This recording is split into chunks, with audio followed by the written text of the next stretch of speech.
ನಮಸ್ಕಾರ ಎಲ್ಲರಿಗೂ. ಪ್ರಿಯ ವಿದ್ಯಾರ್ಥಿಗಳೇ, ಸ್ಕೂಲ್ ಟೆಕ್ ಕರ್ನಾಟಕ ಯೂಟ್ಯೂಬ್ ಚಾನಲ್ಗೆ ಮತ್ತೊಮ್ಮೆ ಸ್ವಾಗತ. ನೀವು ಇನ್ನೂ ಚಾನಲ್ನ ಸಬ್ಸ್ಕ್ರೈಬ್ ಮಾಡ್ಕೊಂಡಿಲ್ಲ ಅಂದರೆ ಸಬ್ಸ್ಕ್ರೈಬ್ ಮಾಡ್ಕೊಳ್ಳಿ, ನೋಟಿಫಿಕೇಶನನ್ನು ಆನ್ ಮಾಡ್ಕೊಳ್ಳಿ, ಮತ್ತು ನಿಮ್ಮ ಫ್ರೆಂಡ್ಸ್ ಜೊತೆ ಕೂಡ ತಪ್ಪದೇ ಶೇರ್ ಮಾಡಿರಿ. ನಾವಿವತ್ತು ನೋಡ್ತಾ ಇದ್ದೀವಿ 6ನೇ ತರಗತಿಯ ರೈನ್ಬೋ ಪಾರ್ಟ್ 2ನಲ್ಲಿ 8th unit time and day activity 1 ಇದೆ ನೋಡಿ. ಓಕೆ, ಸೊ ಅದಾದಮೇಲೆ ಫಸ್ಟ್ ಒನ್ ನೋಡೋಣ ಏನು ಕ್ವಶನ್ ಆನ್ಸರ್ ಇದೆ.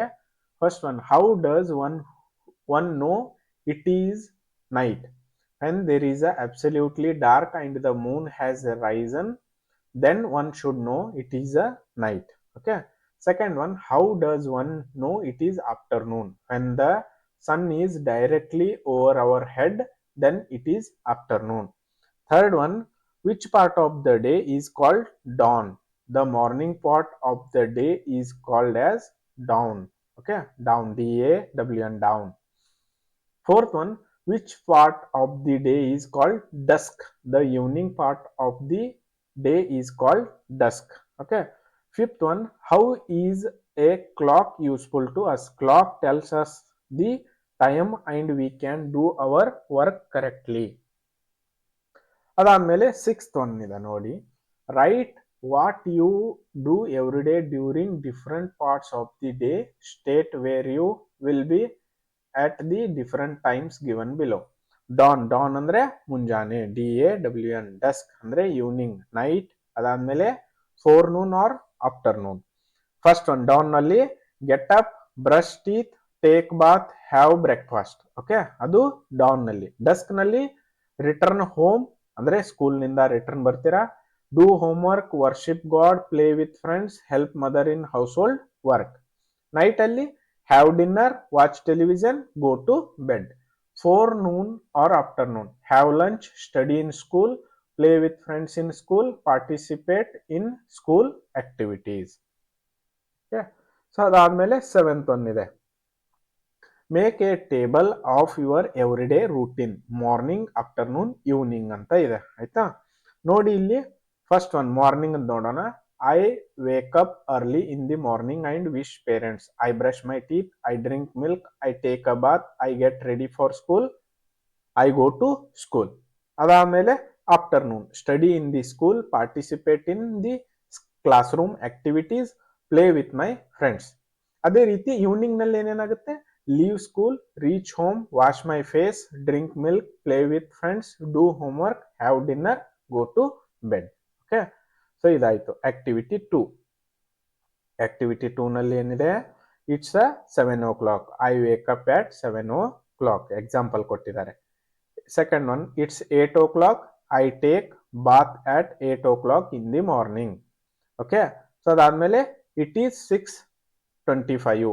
I do my homework at 6:25 in the evening. ಅದಾದ್ಮೇಲೆ ಇಟ್ ಈಸ್ 4:45 ಅಂದ್ರೆ 4:45. I go to home at 4:45 in the evening ಅಂದ್ರೆ ಸ್ಕೂಲ್ ನಿಂದ ಮರಳಿ ಮನೆಗೆ ಹೋಗುವುದು. ಅದಾದ್ಮೇಲೆ ಕೊನೆಯದು, ಇಟ್ ಈಸ್ 2:45 ಅಂದ್ರೆ 2:45. I play in the school with my friends at 2:45 in the afternoon. ತಿಳಿತಲ್ವಾ? ಅದೇ ರೀತಿ second one, what time of the day is called dawn? When the sun rises and birds begin to sing is called dawn. Okay. Third one, what time of the day is called dusk? When the sun begins to set and it starts getting dark, it is called dusk. Fourth one, find the mid words in the passage. The middle of the day is called midday. The middle of the night is called midnight. Okay, how mid words, midday and midnight. ಅದಾದ್ಮೇಲೆ activity 3. A, fill in the blanks with the help of clues given below. The sun sets in the west. Okay, stand and point your right hand to the east. ಅದಾದ್ಮೇಲೆ stand outside your house. Your left side is to the west. Now you are facing north direction. The direction behind you is south. ಅದಾದ್ಮೇಲೆ B, ask your partners what his or her daily routine is, note down the answers. ಇಲ್ಲಿ ಒಂದಿಷ್ಟು conversation ಕೊಟ್ಟಿದ್ದಾರೆ. Varsha, what time do you wake up? Nithi, I wake up at 6:30 a.m. Varsha, when do you have your breakfast? Nithi, I have my breakfast at 8:30. Okay. Varsha, when do you go to school? Nithi, I go to school at 9:30 a.m. Varsha, at what time do you have your lunch? Nithi, I have my lunch at 1 p.m. Okay, ಅದಾದ್ಮೇಲೆ ಇನ್ನು ಮುಂದಿದೆ, ಇವುಗಳನ್ನ ಬರ್ಕೊಳ್ಳಿ ಆಯ್ತಾ. ಇಲ್ಲಿ ಮೂರಿದೆ, 1 2 3. ಅದಾದ್ಮೇಲೆ ಇನ್ನೊಂದು ಉಳಿತು, ಅದನ್ನು ಕೂಡ ಬರ್ಕೊಳ್ಳಿ ಆಯ್ತಾ. Activity 4, the garden year. Okay, ಇಲ್ಲಿ ಪೋಯಮ್ ಇದೆ. ಅದಾದ್ಮೇಲೆ ಇವುಗಳ ಪ್ರಶ್ನೋತ್ತರ ನೋಡೋಣ. Activity 5, role play speaking. Read the following carefully. Example ಏನಿದೆ? I bring snow who I am January. First one March, second one February, third one June, fourth one May, fifth one June. Okay, ಅದಾದ್ಮೇಲೆ 6th one July, 7th one August, 8th one September, 9th one October, 10th one November, 11th one December. Okay, ಇಲ್ಲಿದೆ. Now each one of you take the role of any one of the above. Ask your class who you are. Okay, I am hot, I bring sudden shower sometimes, I am a month, who am I? Answer April. Okay, ಅದಾದ್ಮೇಲೆ first ಒಂದು December ಇದೆ, second one November, third one October, fourth one August. ಮೇಲಿದ್ದದ್ದ ಆಕ್ಟಿವಿಟಿಯನ್ನ ನೀವು ನಿಮ್ಮ words ಗಳಲ್ಲಿ ಬರೀಬೇಕು. ನಾನು ಬರ್ದಿದ್ದೀನಿ, ಅದನ್ನ ನೀವು ಕರೆಕ್ಟ್ ಆಗಿ ಕಾಪಿ ಮಾಡ್ಕೊಳ್ಳಿ ಆಯ್ತಾ. ಪ್ರಾಕ್ಟೀಸ್ ಕೂಡ ಮಾಡಿ ಮನೆಯಲ್ಲಿ. ಅದಾದ್ಮೇಲೆ ಇಲ್ಲಿದೆ activity 6, compound words. Join 2 words to make a compound word. First one ಕೊಟ್ಟಿದ್ದಾರೆ post master. Example post master ಆಗುತ್ತೆ ಆಯ್ತಾ. ಸೊ ಅದೇ ರೀತಿ ಬರ್ತ್ ಅಂದ್ರೆ birth place, bedroom, tooth brush, tea pot, news paper, football, peacock, moon light, down stairs, head master. Okay, ಅದಾದ್ಮೇಲೆ activity 7, first one use before and after as prepositions and make as many sentences as possible using the following table. Okay, so ಇವುಗಳನ್ನ ಇದರಲ್ಲಿ ಬರಿಬೇಕಷ್ಟೇ. ಅಂದ್ರೆ ನೀವು sentence construct ಮಾಡಬೇಕು. I brush my teeth before tea, ಅಂದ್ರೆ tea ಕುಡಿಯೋಕ್ಕಿಂತ ಮುಂಚೆ ನಾನು brush ಮಾಡ್ತೀನಿ. ಅದನ್ನ ಇದೇ ರೀತಿ ನೀವು ಎಲ್ಲ ಸೆಂಟೆನ್ಸ್ ನ ಕನ್ಸ್ಟ್ರಕ್ಷನ್ ಮಾಡಿ ಆಯ್ತಾ. ಅದಾದ್ಮೇಲೆ ಒಂದಿಷ್ಟು ಕ್ವಶನ್ಗಳು. ನಾವು answer the following questions. First one, Sneha's school day function is mentioned in the dialogue. Second one, yes, all can attend the function. Third one, dance, magic shows, songs and skit. Fourth one ಏನಿದೆ? Yes, Rani is attended the program. Fifth one, the students of the 8th and 9th standard. Sixth one, Sneha is participating in the magic show. Okay, so ಅದಾದ್ಮೇಲೆ 7th one, now write in 5 sentences about how you celebrate your school day function. So ಇದನ್ನ ನಾನು ಇಲ್ಲಿ ಬರ್ದಿದ್ದೀನಿ, ನೀವು ಕೂಡ ಬರ್ಕೊಳ್ಳಿ. ಅದೇ ರೀತಿ ನಿಮ್ಮ ಸ್ಕೂಲಲ್ಲಿ ಹೇಗೆ ಸೆಲೆಬ್ರೇಷನ್ ಮಾಡ್ತಾರಲ್ಲ ಅದನ್ನ ಕೂಡ ನೀವು ಬರೆಯಿರಿ. Read the following. ಇದನ್ನ ಓದಾದ್ಮೇಲೆ ಈ ಕ್ವಶನ್ಗಳು ಬರುತ್ತವೆ.